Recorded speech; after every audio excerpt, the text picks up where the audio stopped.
Bonjour frères et sœurs, je salue tous les disciples du Seigneur Jésus.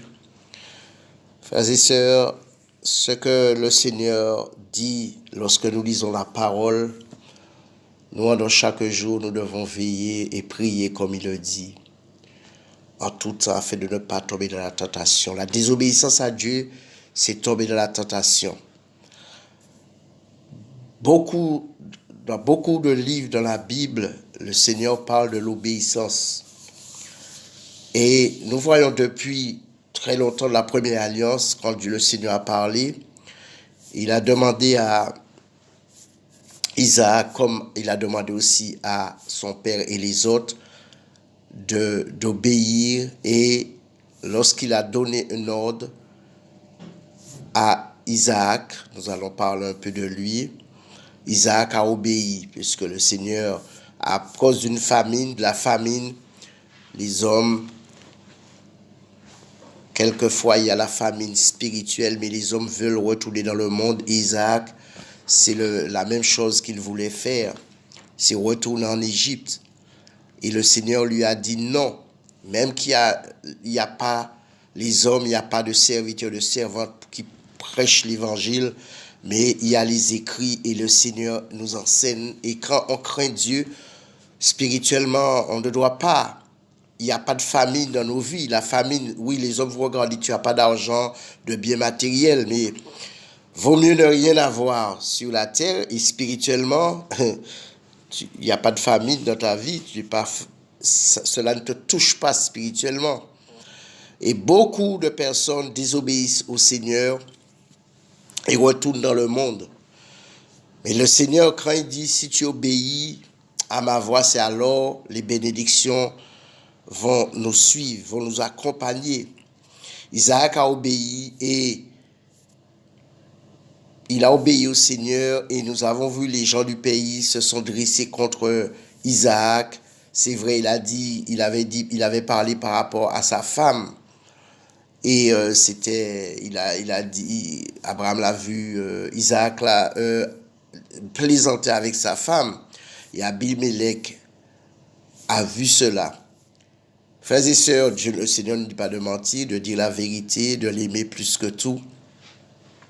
Et le temps où nous vivons, nous pouvons nous retrouver en face des chrétiens, ceux qui se disent chrétiens, des païens. Et cela peut être difficile pour nous, comme Isaac a semé dans le pays. Il n'a pas volé, il n'a pas demandé et le Seigneur l'a béni. Le Seigneur, quand il te bénit, il ne faut pas que regarder le matériel et spirituellement, tu n'as rien, tu es vide comme nous avons vu que la parole de Dieu demeure en vous de toute sa richesse. Il est devenu fort riche parce qu'il a obéi au Seigneur et le Seigneur l'accompagnait par rapport à l'obéissance. Et les gens du pays lui ont dit de partir parce qu'il est devenu plus puissant, beaucoup plus puissant. C'est vrai, le Seigneur nous dit dans Somme 68, verset 29, ton Dieu ordonne que tu sois puissant. Mais là, ce n'est pas les guerres physiques. Et c'est spirituellement le Seigneur en nous qui combat pour nous et il fait fuir la puissance des ténèbres. Frères et sœurs, tes ennemis, ça peut être des chrétiens, des païens, des gens que tu faisais confiance. Le Seigneur nous dit de faire attention, de ne pas mettre notre confiance dans les hommes, oui. Mais il y a des frères et des sœurs qui marchent selon les Écritures, selon la parole. Il obéit à Dieu et Dieu nous parle de ses enfants qui craignent son nom. Et il y a aussi ceux qui abandonnent le Seigneur. Frères et sœurs, je ne sais pas ce que te fait tes ennemis. Mais sache une chose, le Seigneur, le jour viendra où il te mettra au large. Oui, les gens du pays se sont révoltés contre Isaac. Et toi, ce n'est pas les gens du pays seulement, il faut regarder plus aux chrétiens quelquefois. Quand tu vas dire la vérité, quand les gens vont voir le Seigneur dans ta vie, alors il y aura la jalousie. Beaucoup prennent les Écritures, ils comprennent mal et ils disent, oui, c'est écrit, donne comme thème, par exemple, nul ne tiendra devant toi, mais ce ne sont pas des gens qui craignent le Seigneur, ce sont des gourous, des marabouts, des sorciers, des francs-maçons. Et il donne des thèmes. Et celui-là dit l'eau de vie, la véritable eau de vie. Oh là là, le sang de Jésus protège la maison, etc. Frères et sœurs, si tu marches en esprit, tu seras, c'est vrai, toujours combattu. Un enfant de Dieu qui n'est pas combattu, un disciple qui dit qu'il n'est pas combattu, pourquoi un tel est combattu, ne connaît pas encore le Seigneur. Il faut qu'il va voir sa vie chrétienne. Il prospère, Isaac, il creuse encore les puits que son père avait creusés, et les gens faux bergers viennent et reboucher. Ils ont cherché des histoires à Isaac. Mais sache une chose, peu importe ceux qui vont te chercher, querelle, dispute, le Seigneur te mettra au large. Ah oui. Le Seigneur va te mettre au large. Peu importe la puissance des ténèbres qui anime tes ennemis. Il dit au verset 20 du chapitre 26, si vous voulez lire tout, mais je vais juste prendre le verset 20 du chapitre 26. Les bergers de Guérard querellèrent les bergers d'Isaac en disant, l'eau est à nous. Et il donna au puits le nom d'Ézec, parce qu'ils s'étaient disputés. Les gens se disputent contre toi. Ils sont jaloux. Il y a qui ne veulent plus t'appeler frère, sœur, mais toi, tu sais en qui tu as cru. Verset 21. Ses serviteurs creusèrent un autre puits au sujet desquels on chercha aussi querelle.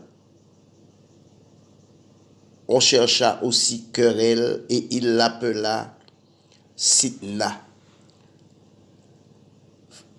Frères et sœurs, vous voyez, ils vont continuer à venir, ils vont persévérer quelque part. Le diable persévère, mais nous aussi, nous devons persévérer par la foi, attendre et que le Seigneur nous venge. Il se transporta de là et creusa un autre puits.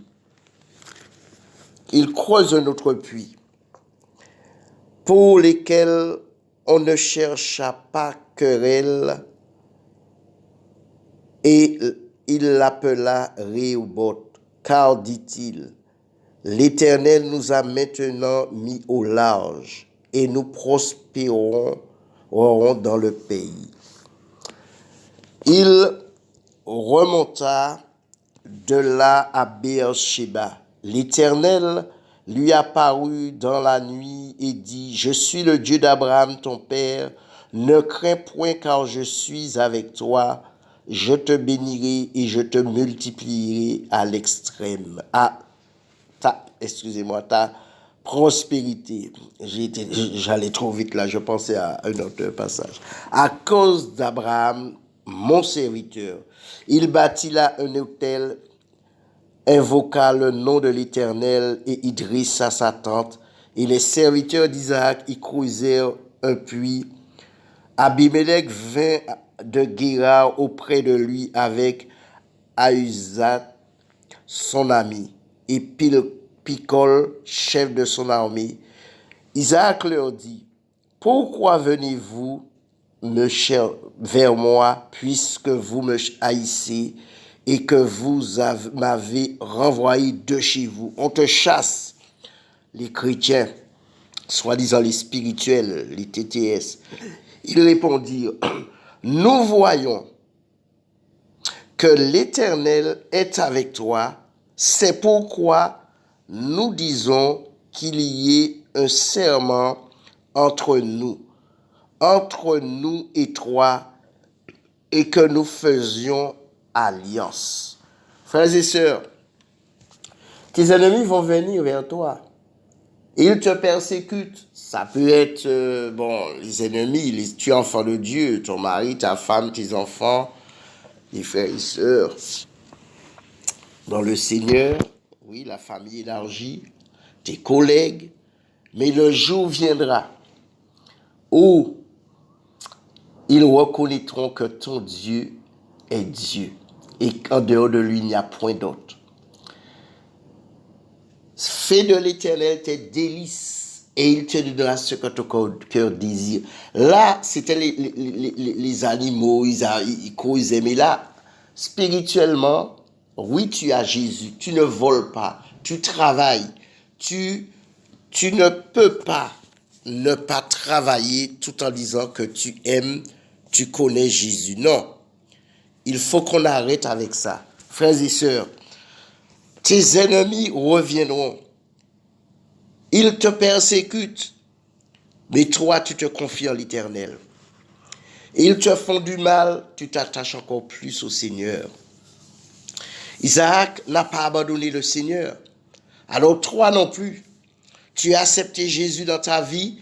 Les gens qui t'ont dit quand tu as accepté Jésus, tout coule bien. C'est comme les gens qui disent métro, boulot, dodo.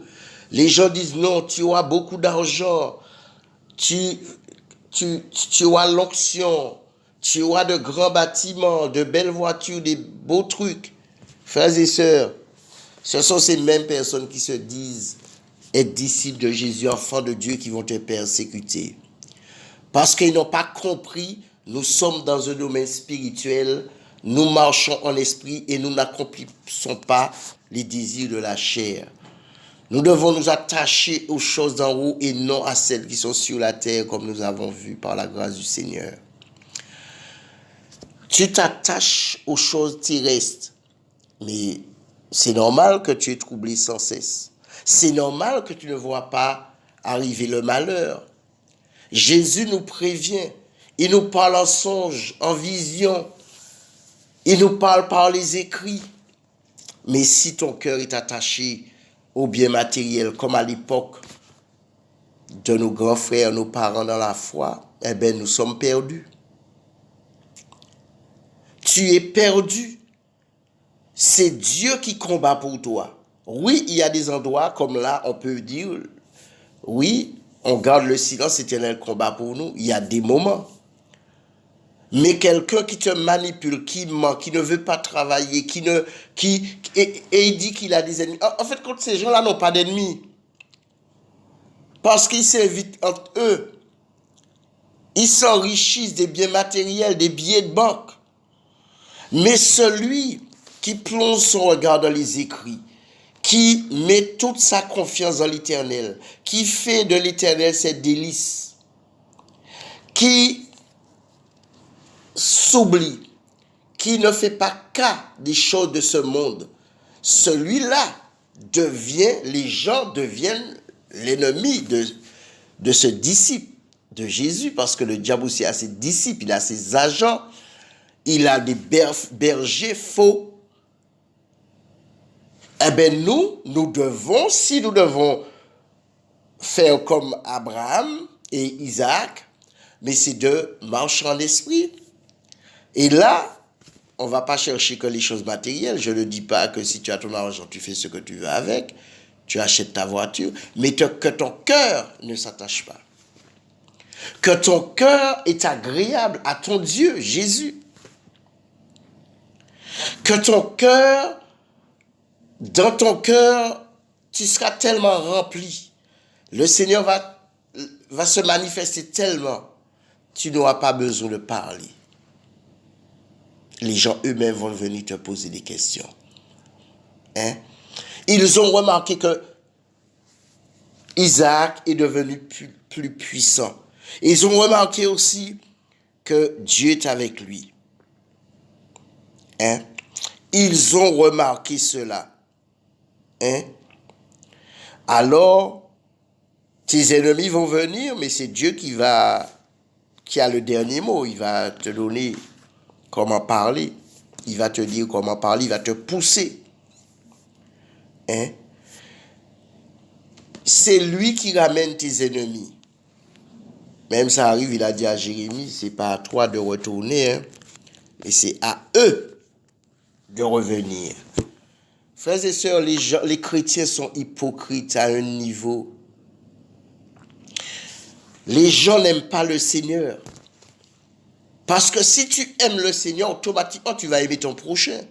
Tu ne vas pas partir de ton pays et puis laisser les gens mourir de faim. Tu ne vas pas les regarder de haut en bas. Parce que tu connais Jésus. Parce que tu dis tu as accepté Jésus, mais il faut savoir, il y a certaines choses qui t'intéressent. Dieu n'a pas changé quand il a dit de donner aux pauvres. Mais les gens s'enrichissent. Ils sont comme des foie gras. Ils ont pour Dieu leur ventre. Hein? Ils viendront par un chemin, la Bible dit, mais ils s'enfuiront par sept chemins. Tu auras la supériorité. Nous, les enfants de Dieu qui l'aimons, nous aurons la supériorité sur nos ennemis. Oui, ils vont chercher la guerre, ils vont chercher querelle, mais Dieu nous met au large. Oh Seigneur, tu es merveilleux. Quand quelqu'un dit crains Dieu et il ordonne à des gens de ne pas fréquenter les gens sans que les gens ont fait, sans que la Bible on n'a pas vérifié dans les écrits pour s'éloigner. Si tu obéis à cet homme, tu as obéi à l'homme, mais pas à Jésus. Et même que frère péché, il dit, tant qu'il va venir te demander pardon, tu lui pardonneras. Mais on prend les passages qui nous arrangent. On fait une démonstration de chapitre de versets. Jésus, tu peux être au milieu de tes ennemis. Vous imaginez des chrétiens, c'est des gens qui se disent être chrétiens, qui ne sont pas, se mettent avec des païens pour te combattre. Tu es au milieu d'eux et tu es seul. Mais sache une chose, si tu es au milieu d'eux, de tes ennemis, c'est que Jésus est là. Il dit, toute arme forgée contre toi sera sans effet. Et même qu'on t'emmène en justice, toute langue se lèvera en justice contre toi. Tu la condamneras. Parce que tu marches en esprit. Le Seigneur on n'a pas à faire alliance avec les païens, ni avec les gens qui ne sont pas fidèles au Seigneur. Hein? Quand Dieu nous envoie quelque part, comme Jésus quand il entrait dans les synagogues, etc., il troublait les gens. Il faut que ta vie, ton témoignage, que les gens qui se disent être religieux, chrétiens, soient troublés parce qu'ils ne le sont pas. Hein? Parce qu'ils vont remarquer que Dieu t'a mis au large. Et quand c'est Dieu qui te met au large, qui va te toucher? Qui pouvait toucher Job? Même pas le diable. Et c'est Dieu qui a ordonné au diable de le toucher. Alors, tes ennemis, ils te verront, ils graisseront des dents. Parce que plusieurs fois, ils tentent. Ils vont voir les plus grands marabouts pour dépenser l'argent. Ils se sacrifient eux-mêmes. Ils sacrifient leur famille. Mais plus ils font cela, plus ils voient que tu ne meurs pas. Parce que Jésus est la résurrection, la vie. C'est Jésus qui nous met au large. Ce n'est pas une religion ni une dénomination, frère. Parce que quand tu t'associes, ceux qui sont de l'association, c'est eux qui vont te mettre au large. C'est eux qui vont te disqualifier parce que tu ne connais pas Jésus. N'entre pas comme ça dans les associations. Non, non, non, non. Toi, obéis à Dieu seulement. Jésus était dans une association, non? Il fallait, même à l'époque de Jésus, il fallait une autorisation. Quelle autorité? De quelle autorité? Parce que les gens qui étaient là, ils avaient reçu l'autorité. Mais comme Jésus, l'autorité des autorités, eh bien, ils ont envoyé pour poser des questions. Non, mais attends. Lorsqu'on envoie des soldats pour arrêter quelqu'un, ils ont l'autorité. Mais comment, quand ils sont arrivés devant Jésus, quand ils demandent, qu'ils cherchent, ils tombent. Quand il dit c'est moi, les gens tombent. Parce que eux, ils sont, oui, l'autorité humaine. Mais Jésus, l'autorité de toute autorité marche avec toi. Eh bien, pourquoi tu crains? Pourquoi as-tu peur? Pourquoi trembles-tu? Ton front, Jésus le rend dur pour les faire face. Et quand Jésus rend ton front dur, où tu n'iras pas? Isaac a obéi. Mais toi aussi obéis. Tu veux aller au paradis, mais c'est par la foi. La foi en Jésus. Ces gens-là, ils marchaient par la foi. Et vous voyez bien, si on les a appelés les héros de la foi, la Bible dit, mon juste vivra par la foi. Et quand Jésus va revenir, il dit, trouvera-t-il la foi? Alors les biens matériels, Isaac avait les biens matériels et la foi. C'est pas comme l'homme riche que Jésus a dit, va vendre tout ce que tu as, donne-le aux pauvres, viens ici, moi, et puis il est parti fâché. Non, tu marches par la foi, tu vis par la foi, parce que tu ne vois pas Dieu, mais tu crois à tout ce qu'il a dit. Et tu dis Amen. Frères et sœurs, ne crains rien, mais par la foi, parce que tu as Jésus. Waouh! Non. Oui, tu peux avoir un moment, tu peux faire une erreur, mais reviens. Crois par la foi que le Seigneur t'a pardonné. Crois. La foi est une ferme assurance des choses qu'on espère, une démonstration de celles qu'on ne voit pas. Frères et sœurs, croyons par la foi. Ne courons pas après les choses matérielles. Ce ne sont pas eux qui ont couru, quand on lit les Écritures. C'est le Seigneur qui les a bénis. Pour nous, si eux, ils ont été bénis physiquement, alors spirituellement, alors qu'est-ce qu'on aura alors? On aura de plus beaux trucs, puisque tout ce qu'ils ont eu vont pourrir, vont passer. Le ciel et la terre passeront, dit le Seigneur, mais mes paroles ne passeront point. Frères, sœurs, disciples de Jésus, toi qui dis connaître Jésus, eh bien, vis, apprends, quand il y a la famine physique, tu ne crains rien, parce que tu marches en esprit. Tu vas manger. Le jour viendra où tu vas manger, l'heure va arriver. La famine spirituelle, oui. Les faibles dans la foi peuvent paniquer. Oui. Mais ceux qui marchent selon la parole, ceux qui marchent avec le Seigneur, qui ont déjà une certaine maturité, mais qu'est-ce que la famine va faire? Physiquement, spirituellement, ceux qui craignent Dieu, c'est eux qui vont aller nourrir ceux qui vivent là où il y a la famine. Parce que spirituellement, beaucoup d'endroits, c'est la famine, comme nous avons vu un peu. 5-6 minutes. La famine.